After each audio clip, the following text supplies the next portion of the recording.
Hi, everybody. I'm Toni Marcolini. Welcome to the podcast. It may interest you to know. I'm very excited today to have an old friend and somebody who's got an exciting new project. Actor Cris Colicchio is here with me today. So welcome, Cris. Thank you so much, Toni. It's great to be here. I appreciate you having me on the show. I'm very excited to talk to you. And as are you. I mean, to me, it was really interesting because you've spent a lot of your career, I think, doing theater. Which is, I think, a really different vibe, right? To do that live performance up on the stage. And recently you've gotten into a few projects that have been more film oriented, television and film oriented. And I think what really caught my eye recently is that you're in the Netflix. I just lost the network for a second. The Netflix docu-series on Bernie Madoff, the Monster of Wall Street.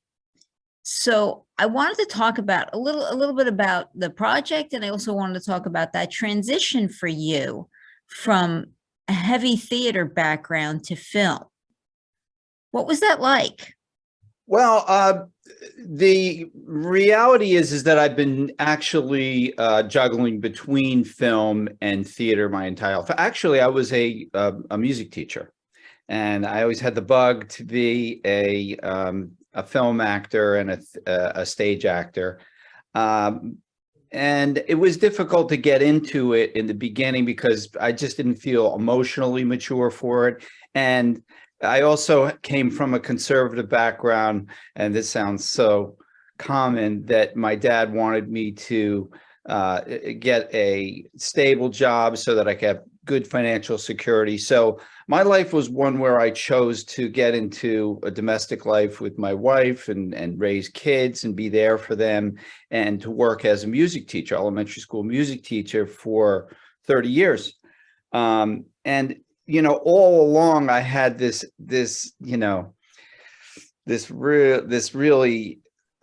strong urge to be an actor. So here and there, I got an opportunity to do some stage work in community theater. I was Seymour and Little Shop of Horrors and Max and Lend Me a Tenor and Lombard and 10 Little Indians. And I did it wherever I could.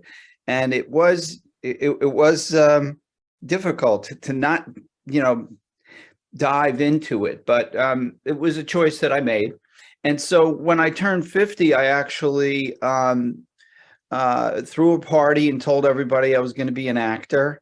And I started going to HB Studio on the weekends and doing scene studies and monologues. And eventually I got into auditioning in New York for commercials and docudramas. And so I've worked my way from, I'm 64 now, I worked my way from being, an HB Studio to a lot of auditions and collecting my reels for my website and presenting that to directors from my online agencies so that they could gain some credibility and be able to have opportunities to do television like I have in the Monster of Wall Street. So I don't know if that was clear to you, but... Sure. I mean, and honestly, I've had the opportunity to see you work firsthand, right? We worked together briefly on a project years ago. Yes. And yes. I mean, you're an exceptional actor, right? And I think I knew it right away. Right. As soon as I saw you start your role in that show, you were amazing. And I think everyone was taken back, and you kind of brought the vibe up one notch, right? I think everybody tried to be better to match your level. So I definitely was impressed with you, right, as an actress. And so I'm not terribly surprised, but let's talk a little bit about this new project that you're in. Right. So Netflix is doing this docuseries. You have this amazing filmmaker, Berlinger, right, doing this, who's accolades all around, right? And tell me about, take me back to before you even start. Take me back to, you get the phone call that you're in this. What's that like? Oh, it was amazing. I mean, these days it's funny you say phone call because that's what I always envisioned happening, getting the phone call from Joe Berlinger.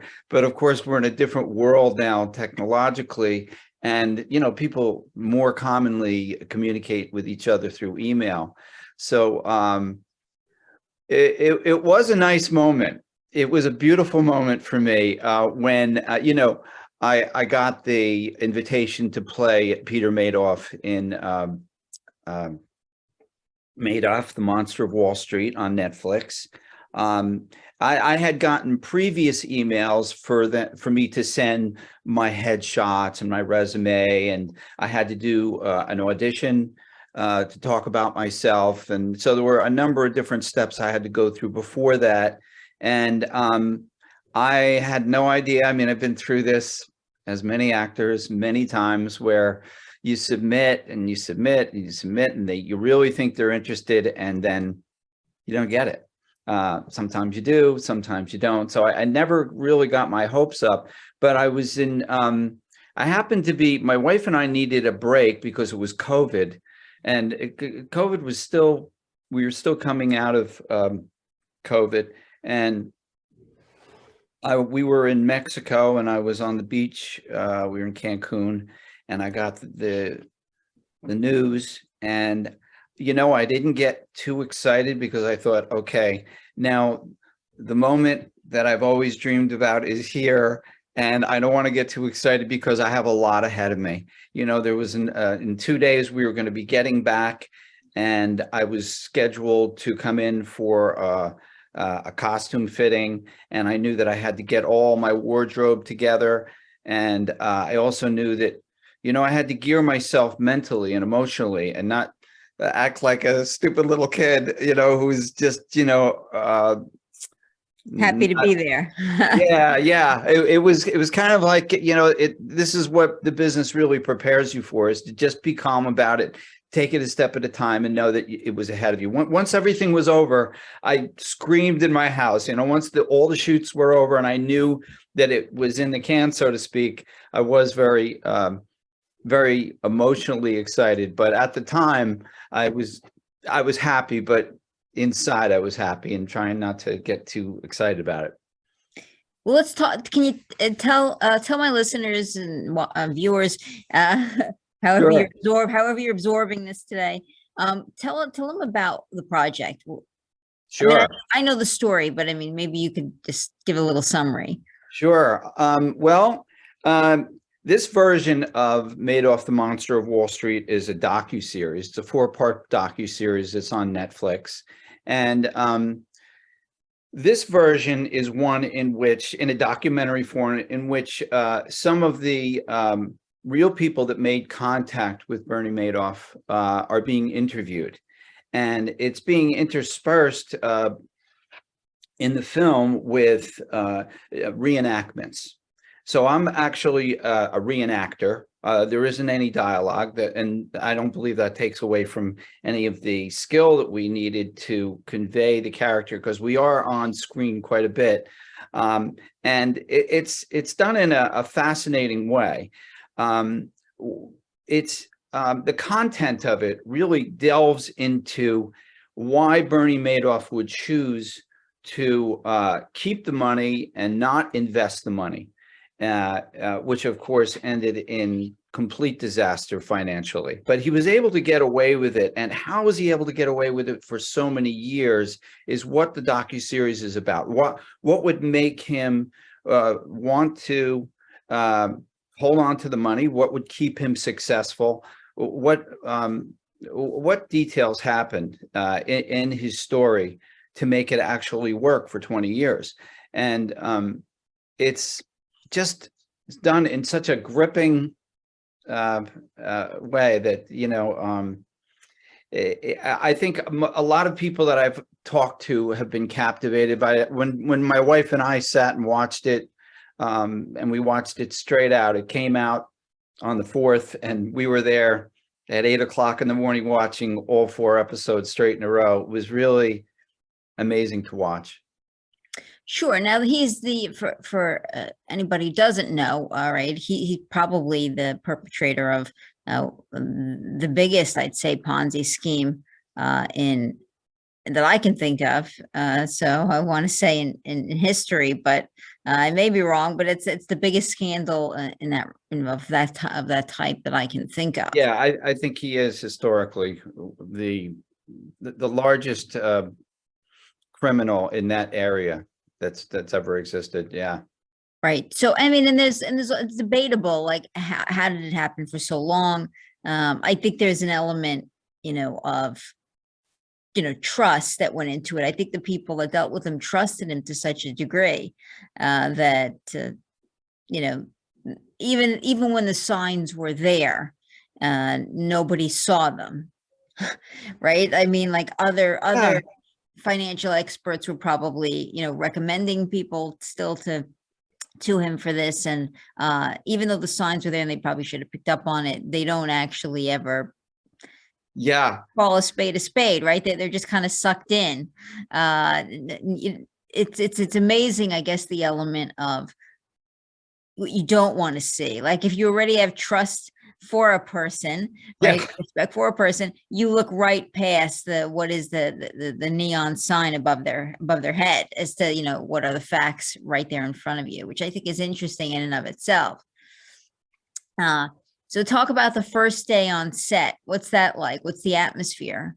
Yeah. You make some very good points. I mean, it was amazing how he actually pulled it off, and how certain groups didn't kind of overlooked at the SEC, and that's the part that really is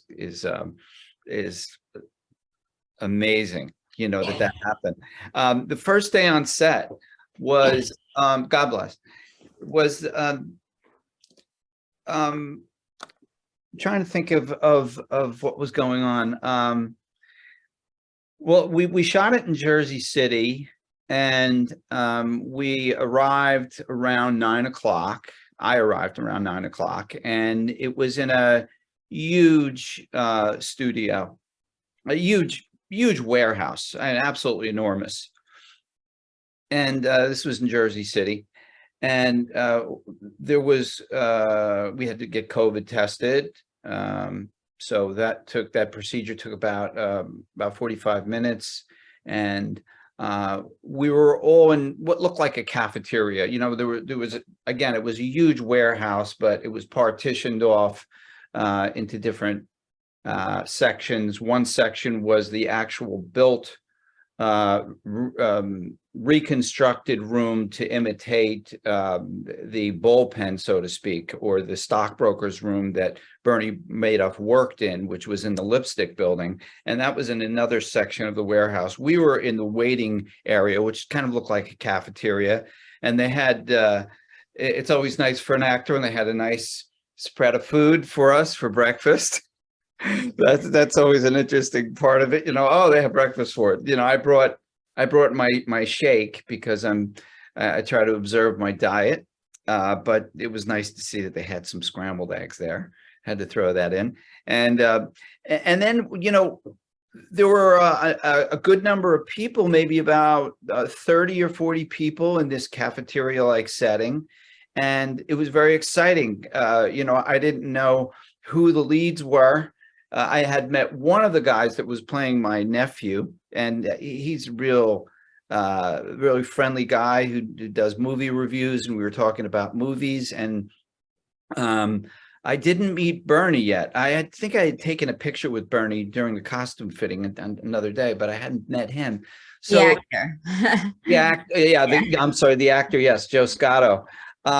So I was, just talking to a lot of the extras who were playing stockbrokers, and some of the staff people, and eventually I got to meet Bernie, Joe, who was played by Joe Scotto, and my two nephews, and the woman who plays his secretary or administrative assistant, whatever is politically correct, and we really hit it off. It just eventually got to know each other. And I think as part of the brilliance behind Joe Berlinger is he put people together somehow that really had a rapport with each other. I mean, the guy who plays Bernie is actually, in addition to being an actor, he's a psychotherapist. And of course, I'm a former teacher. So we, a teacher and a psychotherapist, we're not going to always get along, but yeah, I mean, we're going to have some degree of understanding and humanity. And we sat and we talked about psychotherapy, because I've been in therapy myself, and I find the process fascinating. And we were talking about that for a while, and the other people that I mentioned that were in the show, the leads, they were also just very friendly, intelligent people. So we were off to a good start with the rapport that we had with each other. And then there was a lot of waiting around. That's how it is for actors. They're constructing the set, and once we get on the set, oh my gosh, it's just remarkable, how they created the illusion. Yeah.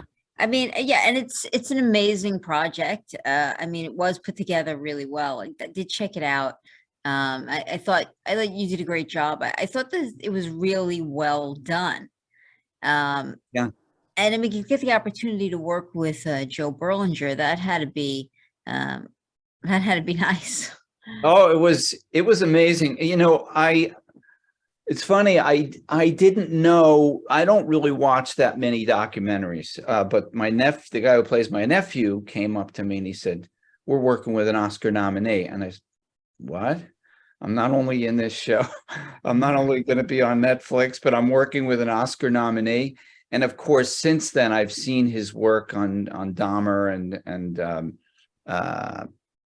there's another documentary that I watched. It was just incredible. But Joe has didn't come out as being such a prominent figure, because he did his homework in assembling this amazing group, this radical media group that he has, his production company, and everything was so blueprinted and beautifully organized that you're just walking into a setting where you feel like you're the character. The construction, if when you see it, if you've seen it, of the bullpen, and even your view out the window of the skyscrapers, it looks like it's absolutely authentic, when in fact it's just an illusion. It's just a background set. And all the organization in You're putting it together. Yeah, and just putting it together with his crew and his staff, it was just already done. In working with Joe, I can share with you a great experience that I had with him, which just really reflects how great he was. I can give you an example of something that all the leads were in one room looking at the monitor, waiting for us. Each of us were being called up individually into another room to work with Joe on something, and we didn't know what it was. So, for example, Donna, who played the administrative assistant, went up. She was being called up, and she walked into another room, and we're watching on the monitor, and we can't hear what she's saying, but she's answering questions, and she looks great. And it was a little bit daunting, because I knew that I was going to be going up there, but I had no idea what he was going to be asking me. And, there is an element of like, I know, I better do this well, because eventually it's going to be seen by a lot of people. So,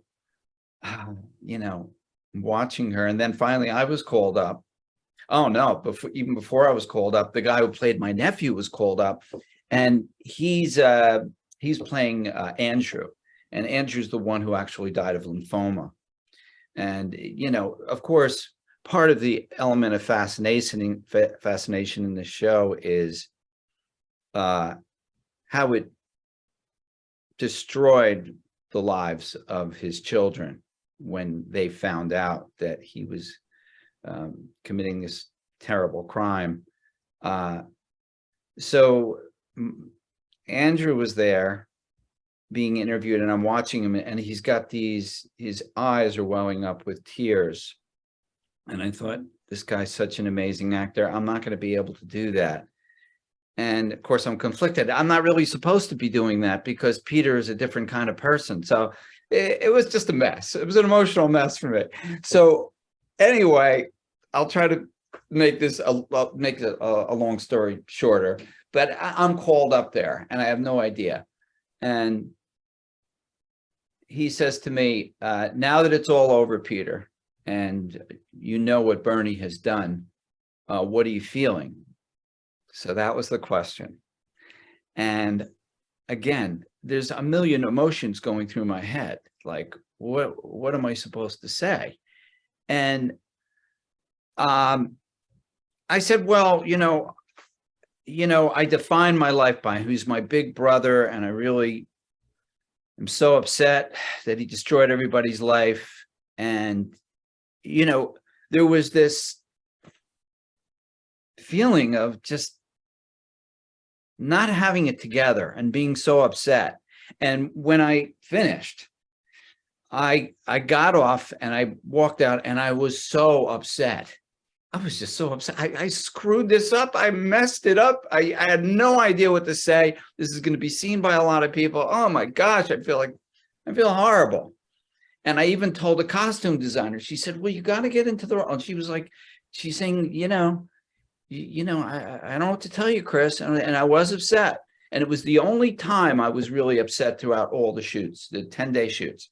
So I went home and I told my wife, and then I realized, you know what? He'll find a way of editing so that it's okay.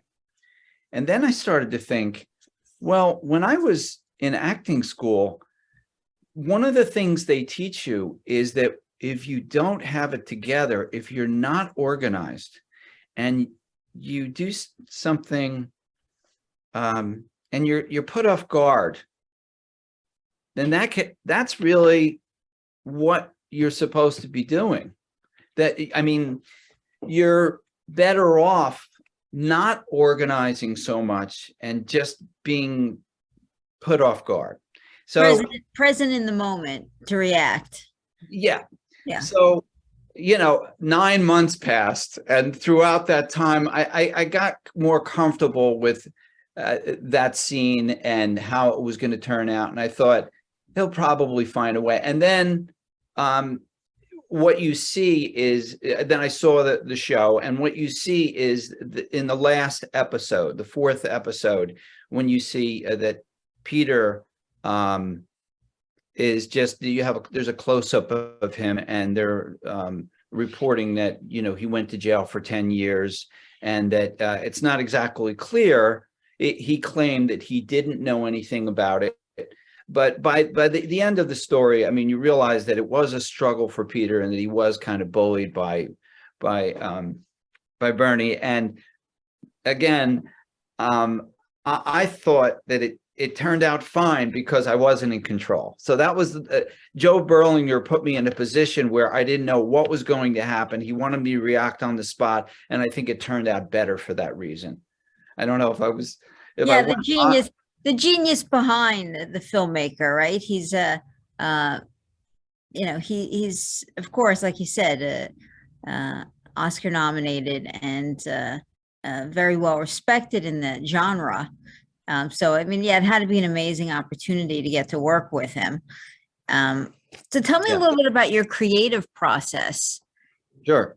Right. So what is it like for you? I'm always fascinated by this question. I really try to focus a lot on creativity on the podcast because I think, it takes a village truly to make any type of film. It's not the same as writing a book, right? You write a book, you sit behind the computer, it's a solitary venture. Your thoughts are going from you to the paper. And every reader that comes after it certainly joins you in that journey. But it's really not the same as when this kind of a project's put together, where there's, the writers, the editors, the directors, the actors, who take the paper version of the character and bring it to life, and the cinematographer who kind of weaves you through the story, and the editor who picks the best cuts. I just think there's a lot of hands in the process to make a project like this, Yeah. or any project. So how do you prepare for your part of the creativity, right? You get something where you know your parameters, the paper version of a character, and now you have to embody that. Is there a preparation, or is there a process for you to make that happen? I think that when there's dialogue involved, the preparation is for you to know your script really well, and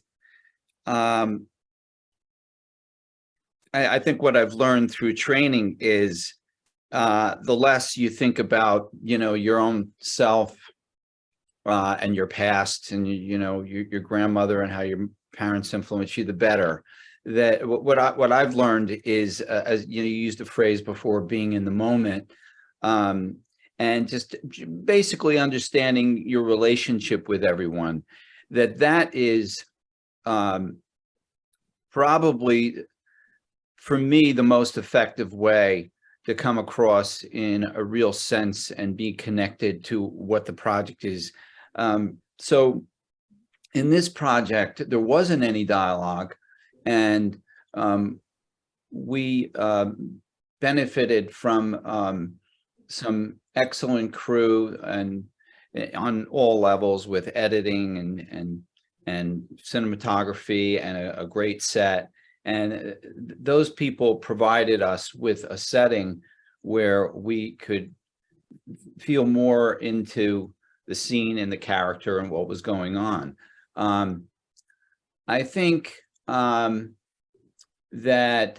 I mean, to the extent, do you I mean, is there like a process whereby you say, I have these like the hockey players, right? They have a habit. I mean, no, every day we go to the Starbucks, and there's a routine that they follow, or I'm in the shower and I'm thinking it over, and then suddenly, I know exactly the approach I'm going to take, or how I'm going. I mean, is there that, or are you truly a fly by the seat of your pants? I think that acting is can be very difficult, and I think good training does prepare you. I think that you learn things along the way that could be effective, like there's a scene. I mean, getting right to it. Defining yourself by the relationship you have with that person, what you're feeling at that moment, not trying to use previous resources or thoughts or plans that you had, but being absolutely in the moment. I'm not Peter Madoff, I'm Cris Colicchio. And what is my relationship with Joe Scotto? Like, there's a Joe Scotto who's playing Bernie. Like, there's a scene where we're walking around and we're conversing, and we're brothers. We've known each other our whole lives. And my approach with that was, this is about my relationship with Joe Scotto. What do I know about Joe Scotto right now that's going to really connect me with him? And I remember Joe Scotto had just told me that he liked Pat Benatar. And my reaction to him was, my thought was, let's put this in the Bernie Madoff, Peter Madoff setting, where he wants to have a Christmas party for all his staff, and he wants to invite Pat Benatar. And my reaction to him was, I don't think many people like Pat Benatar. That you have to be some people like her, some people don't. Maybe we should get somebody that's more commonly known, maybe like, but she's also going to be expensive, and we have to consider this in the budget. And I think that that's what Peter would have done in a setting of a Christmas party. And that seemed to work very well. We're walking around, and if you see the show, you'll see us walking around and we're talking. And a lot of people ask me what I was talking about. And It was just about my relationship with Joe and what was going on on the moment, not anything I had previously planned. And a lot of teachers will talk about defining yourself by what your character is giving you. So I would work off of what Joe was giving me. This was my relationship with him, not about Bernie Madoff. But I did get the situation in there, about, made up this situation about this Christmas party. And I think that seemed to work very well. And that's part of what works very well. And actually, it was easier to do that without the dialogue because I was creating dialogue.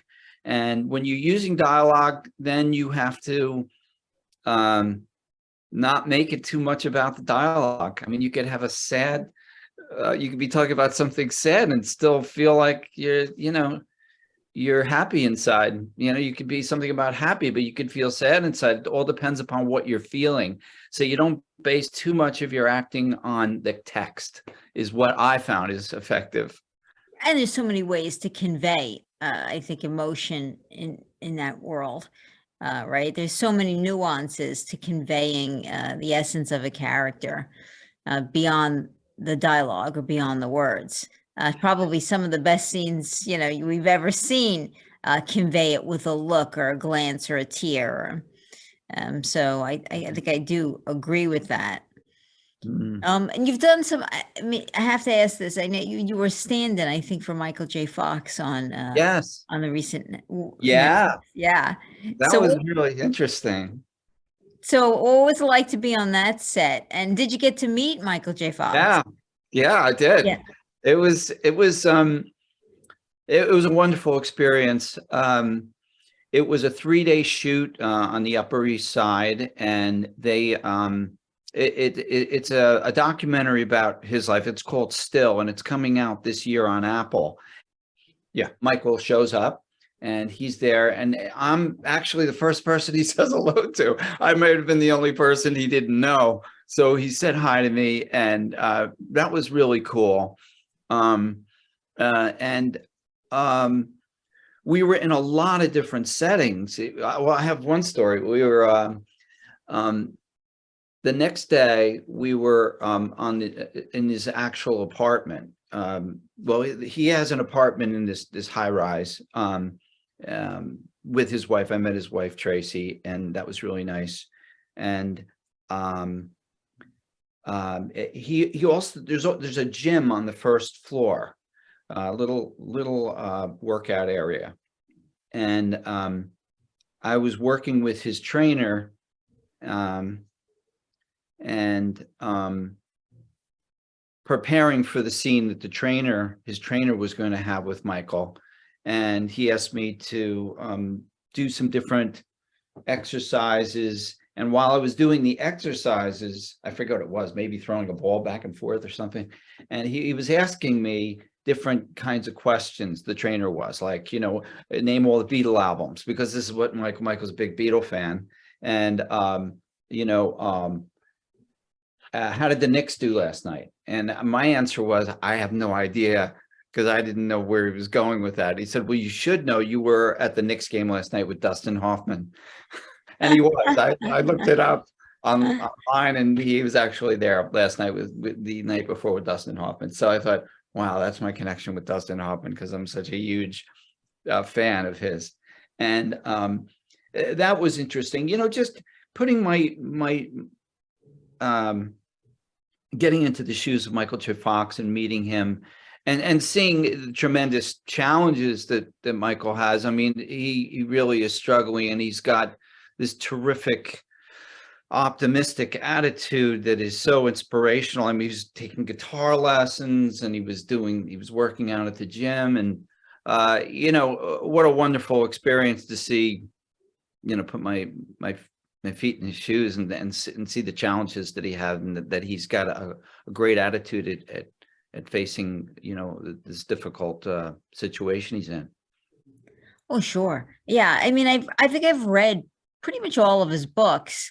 Yeah. And as I mentioned this on the podcast before, Sharon Gless was on, right? And I was talking about the fact that I love intelligent writing, and I felt when I read Michael J. Fox's books, I think like his humor and his intelligence really do shine through, through what he writes. Yeah, it's And optimistic.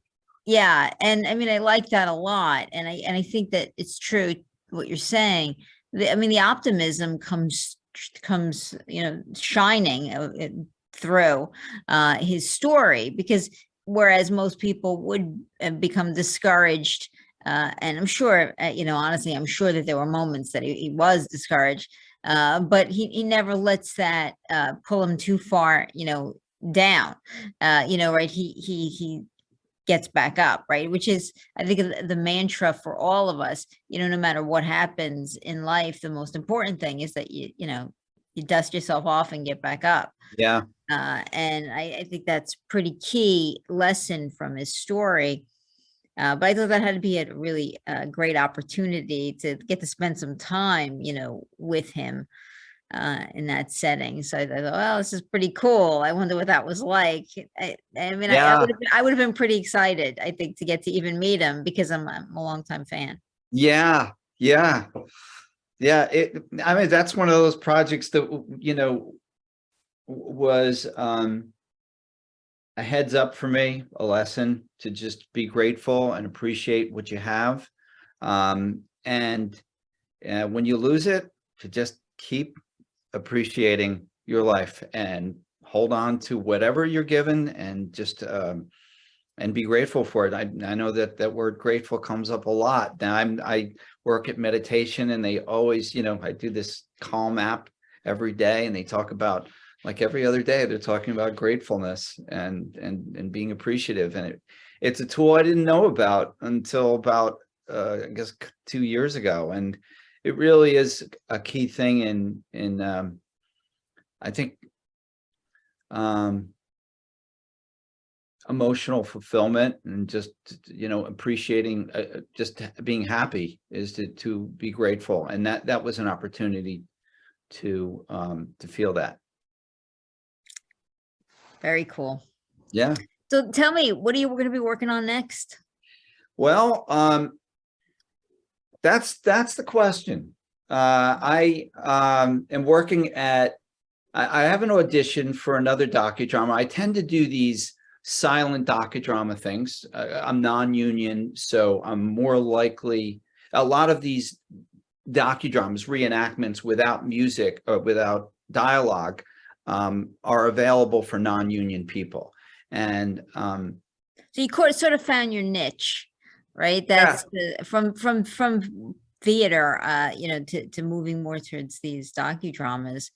I mean, what's I've heard that the difference, for most theater actors, is they feed off the energy of the audience, and then transitioning to film can be daunting, if that's how you get, if the energy of the audience is really what propels you forward. How was that transition for you? I mean, was it no problem at all, or did you feel that missing, that energy? that's a very good question. That's a very good question. Um, you know, I really don't think about it too much. I think in theater, like when I was doing Little Shop of Horrors, there's a lot of music and a lot of dialogue, and you come home, and that's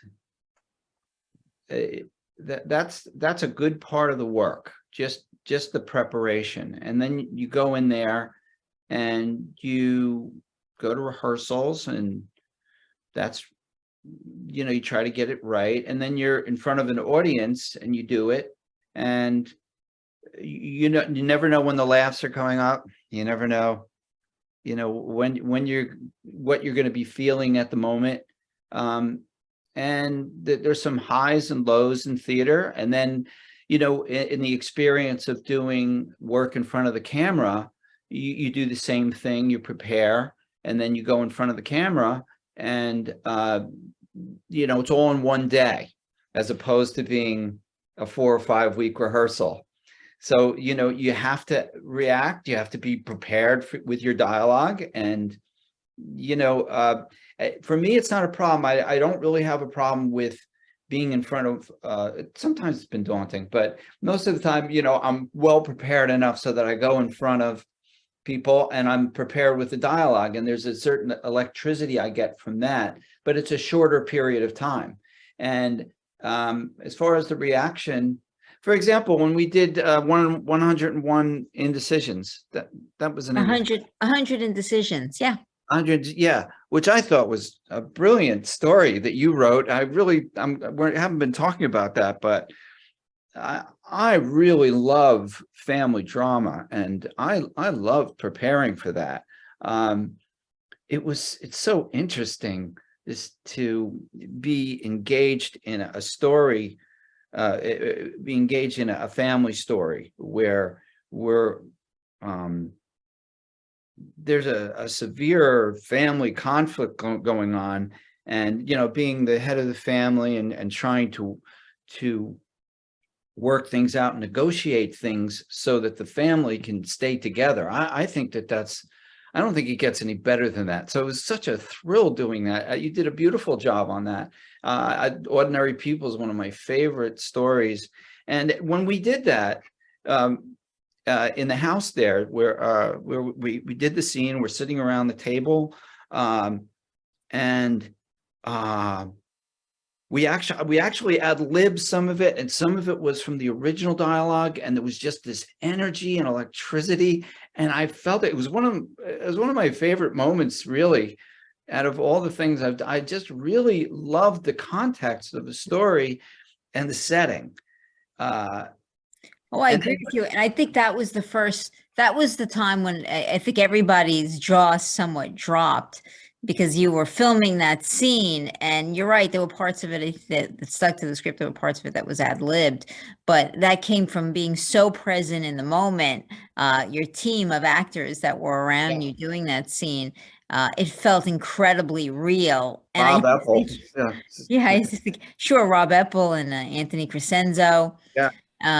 Kelly Ray, Yeah. right? And it just like pushed you. Oh, Anna, I can't remember Anna's last name. Yeah. And everybody was stellar. And the script was so great, and the story. And I just felt like once it was over, I said, we did it. We did it. and it didn't matter if there was 100 people there, if it was just the cameraman and you, and it just worked. So for me, to answer your question, just going back, whether I'm doing stage work where we practice for 4 weeks, or whether we just go on for a moment like that, it could be equally rewarding, because it's all about what you're feeling. So I think it really worked well. Sure. Yeah. Michael Caine will talk about, how you just, I don't know. What does Michael Caine say? I forget, but he's a film actor, but they say there's certain techniques you want to use to try not to be so pronounced in your expressions, but I'm not sure I really agree with that. I think if you're feeling it, you're feeling it, and it doesn't matter if you're on stage or if you're on film. Though what am I compared to Michael Caine's experience? I don't know. It's just my point of view, about what works in theater and film. Well, Cris, it was great to get to spend a little time with you again. I did watch the Netflix Madoff project. It's really well done, and I thought you did a good job with it. Wow. I'll put the link up. I'll make sure they put the link up, with your interview, because everyone should check it out. It's definitely a worthwhile project. Tell everyone how they can get more information about you. Oh, well, you can go to thank you for asking that. You can go to my website, CrisColicchio.com, and it's got, and if there's any agents or managers out there, I'm looking. It's got a lot of reels and photographs, and photographs of my, of different commercials and things that I've been involved in. And I do impressions. I also do stand-up comedy, and I'm a musician. So there's a lot of different things that I do on the website that I hope that all of you out there, or some of you, will appreciate. And thanks for asking. Thanks for having me on the show. This is my first interview, and you were very easy to talk to. You asked some great questions, and I felt comfortable talking to you. So thanks. Good. Well, it was good to visit with you again, right? Because I haven't seen you in a very long Yeah, time. And nice to see you too. okay, well, I'm going to close the podcast and say thank you for watching or listening or however you absorb the show. If you haven't already subscribed, please do subscribe. And we're going to say goodbye from Love the from show, by the podcast. way. I listened to Barry Livingston last night. I love that I listened to the entire podcast. It was wonderful. It was great to hear you and talk to him. So thank you very much. Thank you. Take care. Bye. Bye.